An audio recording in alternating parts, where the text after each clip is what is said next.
We have been seen, my brave knights, bathed in the rays of the white sun. The beasts march towards our great city, frenzied and blasphemous. They mean to end your empire. Will you allow this? Will you hand over your homes? Or will you fight, rip, tear through the would-be defilers? Alconia has been entrusted with a sacred mission. We are the harbingers of the new world. We offered the Gestian dogs a place in that world, and they spat in our faces.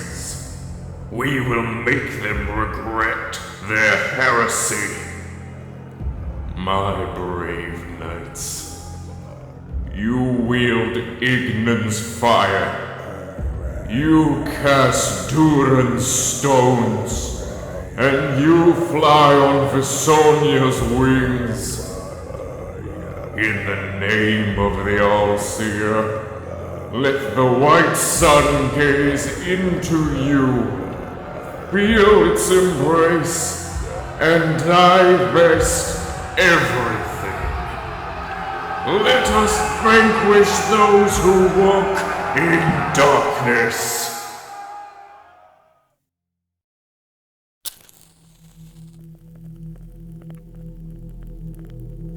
In the eastern reaches of Torun is Alconia, the Empire of Eyes, where albumancy was first practiced by mankind.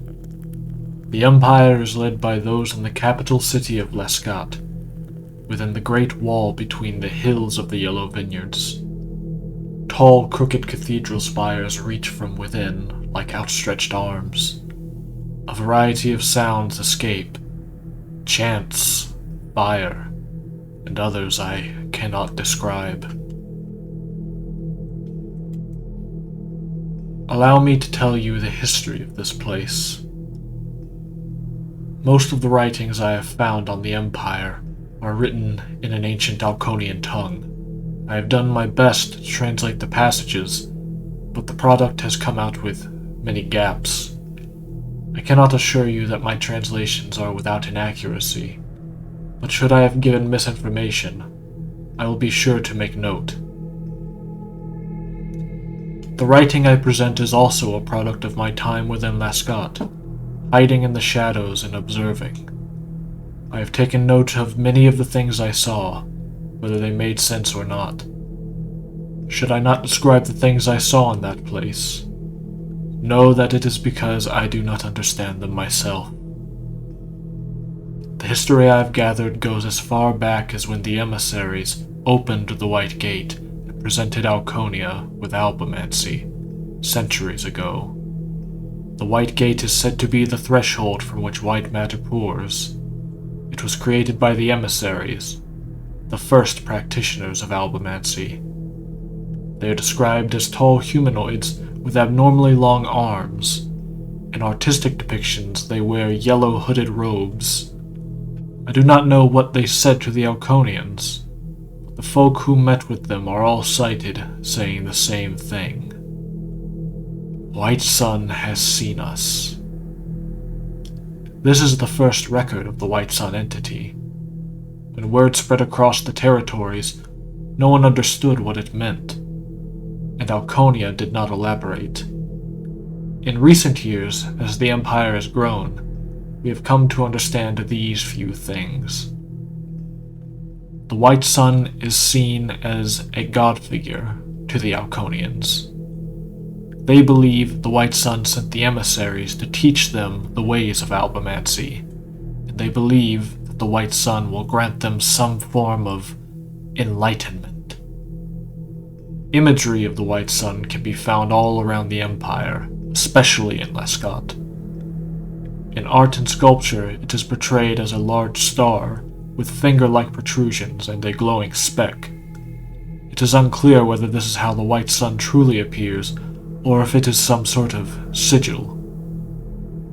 In time, the other territories would forget the words of Alconia, but eventually, strange happenings began to arise throughout the Empire's population. The Alconians began to look and behave differently. As generations passed, they shed their hair. Their skin grew pale and tight, their eyes grew larger. Some laid scarab-like items upon their heads. We now know these are the relics, the devices that allow folk to take in white matter. It would not be long before the Alconians began to demonstrate supernatural abilities, the expulsion of power from their eyes. The land was changed as well. The once lush mountains withered. What life remained took on an otherworldly appearance. The once red vineyards were replaced with yellow grapes, used for wine as well as dye. Yellow wine is a highly coveted item across the territories, as the feeling it induces is described as enlightening.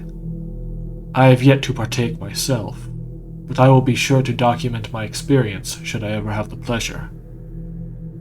Sometime after the Alconians began to expel power from their eyes, they would label the practice as Albumancy, the manipulation of white matter. Those who used this power were Albumancers. Over the years, the Albumancers would grow more adept in their manipulation, and as they grew more powerful, they became less human. In short, those attributes the Alconians were known for had progressed. Eventually, the first Allseer would emerge, an Albumancer that claimed to see the voice of the White Sun. He claimed to gain this ability after implanting massive amounts of white matter into his brain without expulsion, a process now called exposure.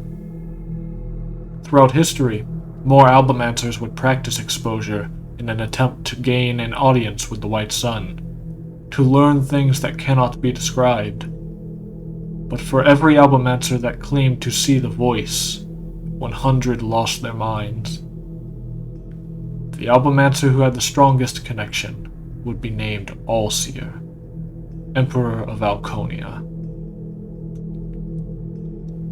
I do not know how the Mad Mages are dealt with. Something like that, roaming freely, would spell great danger. The Allseers are almost seen as deities themselves, their words and lessons pondered to this day. Alconians even pray to them for guidance. Art and sculpture of past Allseers are placed all around the capital and within the churches, but their likenesses appear strange, even for Albumancers. As of now, the Empire is led by the reclusive Allseer Corsus. He spends his days away from the public eye, but his Archseers relay his words to the people, as they are led to believe.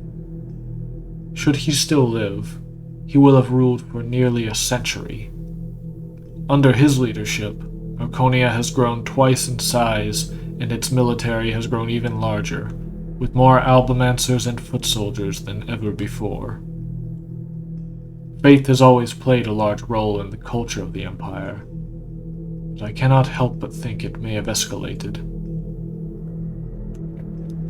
Throughout its time, the Empire has been secretive about its affairs, but it has collaborated with other territories. Once, they formed an alliance with the beast folk of Gest to take control of the east coast of Torun. The Empire was able to take control over the land of a mutual enemy, and Gest was given a portion of the Empire's land in the south. It appeared they were on good terms with the beast folk. But then, some years later, the Empire would declare war on Gest. As far as anyone can tell, the war is ongoing, with blows traded between each territory.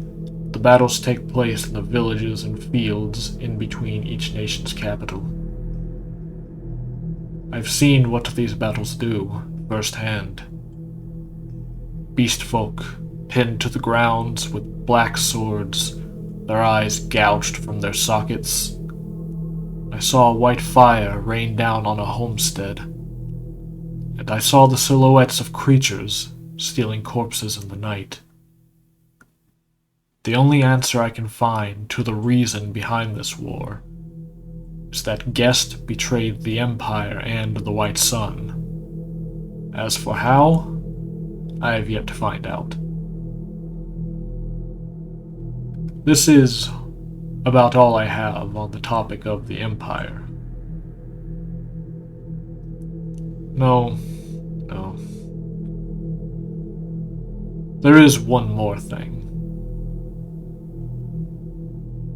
I saw something that chills me to my core.